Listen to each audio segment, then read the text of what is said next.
you know, either younger than us or, you know, passed and retired.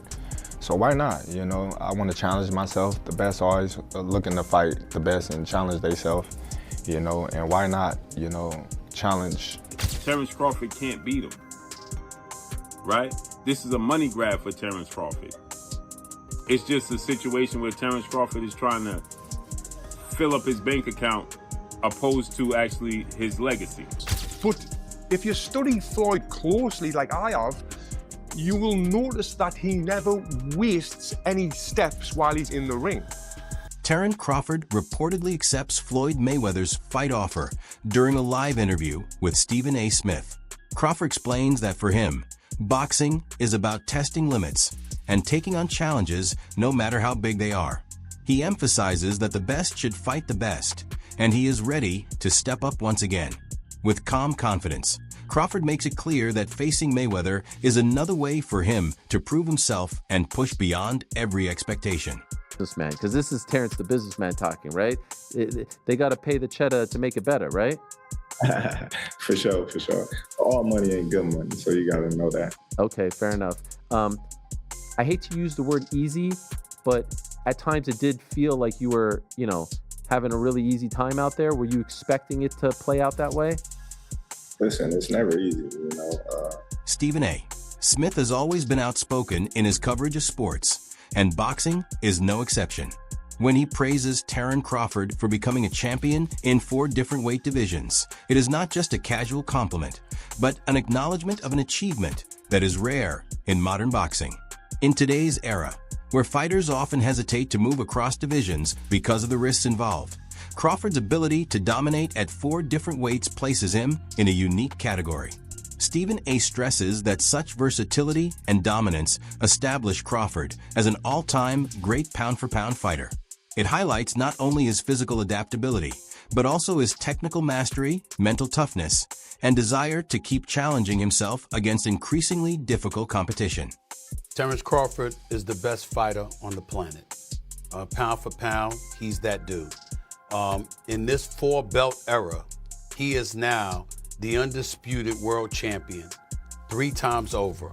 140 pounds, 147, now 168 pounds, claiming all the belts. You don't see people doing that very often. Going up against a guy who was perceived as being bigger and stronger, Crawford was strong. Crawford was strong enough to fend him off, strong enough to make him respect his own power. He used his jab, he used his distance. He had poise in the ring, he wasn't rattled. He backed up and moved when necessary and kept us different. He exchanged enough to gain respect when necessary. It was a brilliant, brilliant, masterful fight on Terence Crawford's part. Roy Jones Jr., a legend who knows firsthand what it takes to reign across divisions, has spoken highly of Crawford's brilliance in the ring. He points out that in Crawford's fight with Canelo Alvarez, he demonstrated the ability to borrow from the arsenals of Floyd Mayweather and Aries Landila, 2 fighters who had troubled Canelo in different ways. According to Jones, this ability to observe, study, and then apply effective strategies makes Crawford special. It proves that he is not only a skilled fighter, but also a sharp student of the sport. What impressed Jones most was how Crawford didn't simply imitate, but adapted these techniques into his own rhythm, making them more effective in real-time situations. This adaptability separates him from many fighters who stick to one style and struggle against elite opposition. As Canelo Alvarez has been a great fighter his whole career, people like Aries Landila gave you the blueprint on how to beat him. People like Floyd Mayweather also gave you the blueprint on how to beat him. But Bud is more fierce, more fearsome, and more angrier, and more meaner than both of those guys. So you know if they showed you the blueprint, Bud gonna go out there and take that blueprint and do even more with it, which is what Bud did. So it was never a question in my mind whether Bud really was going to outbox me, just if he could take the punch. And right away he showed, bam, he could take the punch. So I knew from that point, if he just slow him down, which he did, he'd be okay. Then late in the fight, what other people still didn't see, late in the fight, Bud started hitting Canelo's body. One of those body shots, I think about the 7th or 8th round, hurt Canelo. I was like, whoa. Bud hit him in the right spot then, and he got Canelo's respect with that too. So Bud fought a very, very awesome fight, fought a beautiful fight, very tactical. Very controlled. Yes, it was a beautiful fight for boxing. It was a beautiful fight. You know, Bud got hit with some shots. He did. He did. He got hit with some single shots going out. You know, he's going out, and you know Canelo, if he has you trapped in the corner or along the ropes, it's typically 1 to 2 big shots. You know that if you've watched him. Yep. So you could tell Crawford, as he was going out, he knew the one shot was coming, and several times it landed. He even got hit with a 2-piece. I don't remember what round it was, uppercut right hand that Crawford took well. So when you started seeing him absorb the shots, if you're Team Crawford, you don't want him to take that shot. But if you started seeing that, now you know that, okay. And I think that's what gave Crawford the green light to stay there a little bit longer. He smiled about it. He smiled about it. Yeah. And sometimes that smile can be a lie, and sometimes that smile can mean what I think it meant for Crawford, which is, oh, that's not as bad as I thought it was. The idea of Crawford stepping into the ring with Floyd Mayweather, even in an exhibition match, has sparked intense debate. Critics argue that a fight of this nature might undermine Crawford's legacy. They believe that instead of building on his historic victories, such as dismantling Errol Spence and outclassing Canelo, he would be chasing financial rewards rather than competitive glory. This perception stems from the fact that Mayweather's recent career has centered on high-paying exhibition fights rather than meaningful legacy bouts. Analysts point out that Crawford has worked too hard to risk being seen as someone prioritizing money over history. On the other hand, others argue that Crawford's legacy is already secure, and if he chooses to fight Mayweather, it would simply add another fascinating chapter to his story. For Terence Crawford, it's just a situation where Terence Crawford is trying to fill up his bank account opposed to actually his legacy. This is what was being said, right? This is what people perceived. Terence Crawford was just attempting to cash out. When fans compare the careers of Mayweather and Crawford, the conversation becomes complex. Floyd's resume includes wins against some of the greatest names in the sport. However, critics of Floyd often point out the timing of those victories. Canelo was still young and inexperienced when he faced Mayweather, and Pacquiao was injured during their much-anticipated fight in 2015. Furthermore, Floyd's unwillingness to grant rematches, particularly with Pacquiao, left lingering doubts for many fans. By contrast, Crawford's dominance has come against opponents who were considered at their best when facing him. This comparison fuels endless debates on whether Mayweather's perfection in the ring was more about skill or about calculated timing and matchmaking. Floyd Mayweather is still greater than Terence Crawford. We need to really talk about this now. A lot of you guys are putting Crawford a bit too high. If you want to say Crawford could beat Floyd, I'm more open to that conversation, but when you're lining up the careers, I'm going to say Floyd every time. While they're both 5 division, Bud has become 3-time undisputed, but he's only fought 10 world champions to Floyd's 25 world champions. You can't take away the 5 division, 3-time undisputed. In terms of accolades, yeah, he probably gets the nod over Floyd. I say their accolades are about relative, considering Floyd Mayweather won Fighter of the Decade as well. But when you get to the resumes, Pacquiao, Oscar, Canelo, Cotto, Mosley, Castillo, Marquez, Zab, Gotti, Hatton, and Corley. There's probably way more people that this guy just didn't name. And then when you get to Bud's resume, not saying it's just bad, but the only names that's really worth mentioning is going to be Spence and Canelo. It's not a knock on Bud. Bud was not able to make those fights early on in his career. But I got to tell you guys what it is. Bud's resume just doesn't line up with Floyd's. Take their top 20 wins. Bud don't even got 20 wins to really sit here and name. Floyd got a good 20-something plus. Bud probably got about 10 wins that we could really sit here and name. Floyd's still greater than Bud in my opinion. Tony Jeff, a respected boxing analyst, has emphasized that Floyd Mayweather's greatest weapon was not just his defense or speed, but his mindset. According to Jeff, Floyd's unwavering belief that he could beat anyone was what made him truly formidable. Even in fights where the odds seemed close, Mayweather's confidence in supreme boxing IQ always gave him an edge.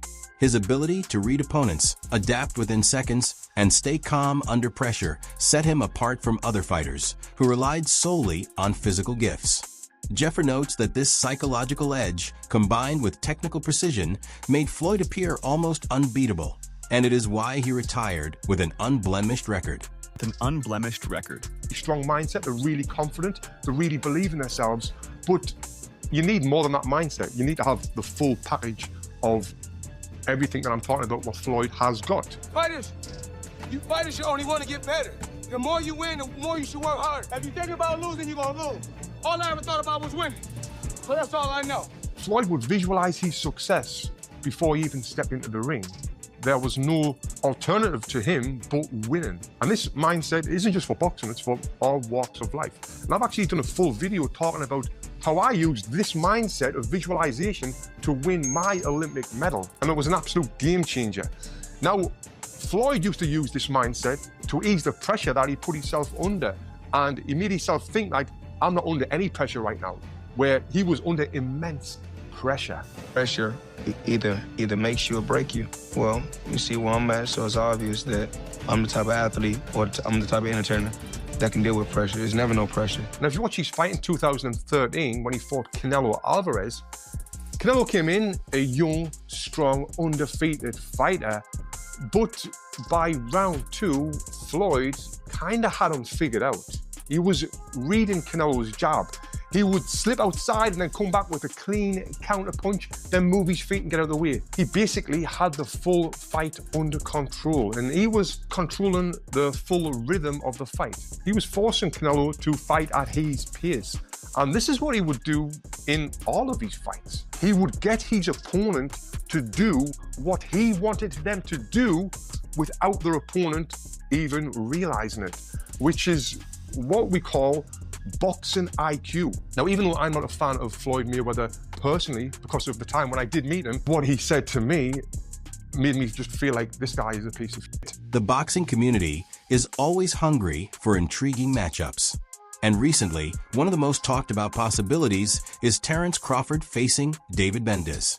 Bendes brings size, power, and relentless aggression, qualities that present a unique challenge.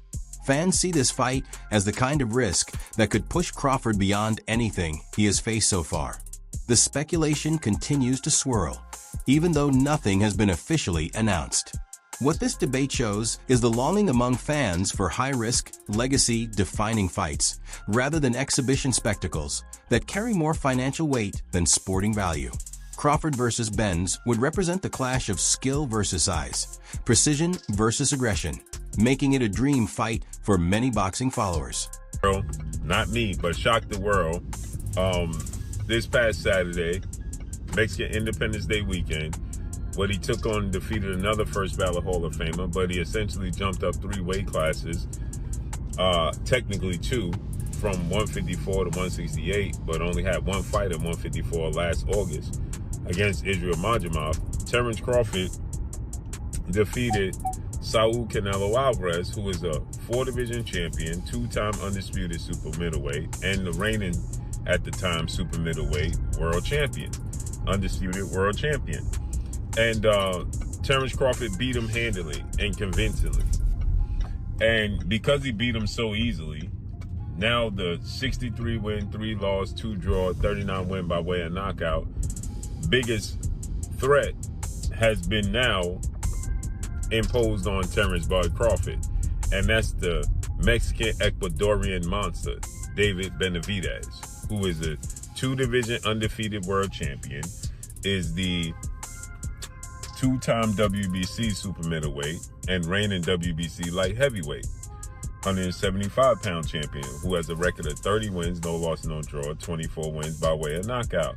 He stands 6'2" with a 75-inch arm. This is a fight that David Benavidez has been calling for Canelo Alvarez when he was at 168, and Canelo Alvarez strategically maneuvered around him. But Canelo Alvarez is 5'7" with a 70-inch arm reach, started his career at 147 pounds, made his real name at 154 pounds. He's not a big guy, okay? And styles make fights. Benavidez is 6'2" with a 75-inch arm reach. His last fight at 168 against Demetrius Andrade, he rehydrated to 193. So he's a big guy. Canelo Alvarez probably rehydrate to 182, maybe 185 max, right? he's not a big guy, right? Comparing Floyd Mayweather and Terence Crawford is a debate with no clear resolution. Both fighters faced the best available in their respective eras, and both came out on top with dominant performances. While Floyd's perfect record and defensive mastery set him apart in his generation, Crawford's ability to move up in weight and still dominate is equally extraordinary. What complicates the argument is that their eras and circumstances differ too much for a direct comparison. Ultimately, it may be impossible to declare one greater than the other, but together they represent the highest standards of boxing excellence. Oh my goodness, I said that was going to happen. If Crawford was to win, we're going to be seeing a lot of these debates on whether or not Floyd Mayweather or Terence Crawford is going to be better. Now, this is going to be a debate for a long time. I'm talking about one of those debates like LeBron versus MJ, Messi versus Ronaldo. It's one of those. And the thing is, I can get behind it. Let me go ahead and say this. When it comes to resume, I do think we give Floyd Mayweather the edge. I mean, he beat a bunch of champions. He reigned for a long time. While Crawford, his resume is heavily criticized, and he's just not getting, his kind of respect for beating Errol Spence and Canelo Alvarez. But if we're talking strictly off of skills, this is where things get really tough to talk about. I think a fair assessment of this matchup would be Floyd Mayweather wins from 135 and 140, while Crawford wins from 147 to 154. And I say that because I feel like Floyd's style changed once he got to welterweight. He became a more defensive fighter, and he just wasn't as much focused on offense. And knowing this, I feel like Crawford would have had a much better chance of handling him. And we all know, Crawford was an absolute monster at welterweight. But hey man, like I said, this is going to be a debate for a very long time. I can't wait to hear all the talk about it. But I'm curious on your thoughts. Who you think wins in the fight? Floyd or Terence Crawford? Let's talk about it and follow me for more boxing talk. Greg Hackett's words about Crawford's win over Canelo perfectly capture the symbolic meaning of that fight. By calling Canelo the best in boxing, Hackett emphasizes how dominant and feared Canelo had been in the sport for more than a decade. Crawford's ability to not only face him, but take control and dismantle him signals a dramatic power shift. In Hackett's view, Crawford has now become the new predator in the waters, the fighter everyone else fears, the one sitting at the very top of the sport. This victory did not just add to his resume, it redefined the landscape of boxing, marking Crawford as the man who dethroned the shark and became the hunter himself. You gotta remember, Canelo is the guy right now in the sport that's supposed to be the man, big bad wolf. You beat him, you the wolf. Now it's like, you know what I mean? Like, all right, who else I'm gonna fight? You beat the shark, you beat the wolf. Right. Damn. Like, you know what I mean? Ain't no more ops out there. It's ops out there, but who gonna make them really want to get up? That's the shit gotta make sense. Like you said, you be the shark, and then you be the wolf. Yeah. But there's the monster. Yeah, there is, but that's like a real monster. Bro, that's to me it don't make sense. But that's really what a monster. Yo, is that proof? All right, we got the legendary Pape in the building. Legend. But what makes sense? Like, what makes the most sense? I know you said get a line of suits, Brooks Brothers. Yeah, you know what I'm saying? Your line of suits, get your money, man. Go ahead and get the easy money, man. You ain't gotta sweat no more. What's up, Not saying you ain't gotta work, you ain't gotta sweat. He's paved a career where he could sit down at a table and get this money. He could come out with a Terence Crawford series now, just doing whatever he like to do. People gonna watch it. Nobody, the fighting part, people don't understand what it's like to be a fighter. A lot of times fighters really don't be interested in certain fights. It's cause when a guy see himself up here and then fighting a guy down here, it don't interest him. So therefore, when he train, he not gonna really train. He gonna train, but he not gonna train. He not gonna listen. He gonna feel like his coach taking it too serious, and he's like, man, this ain't even that.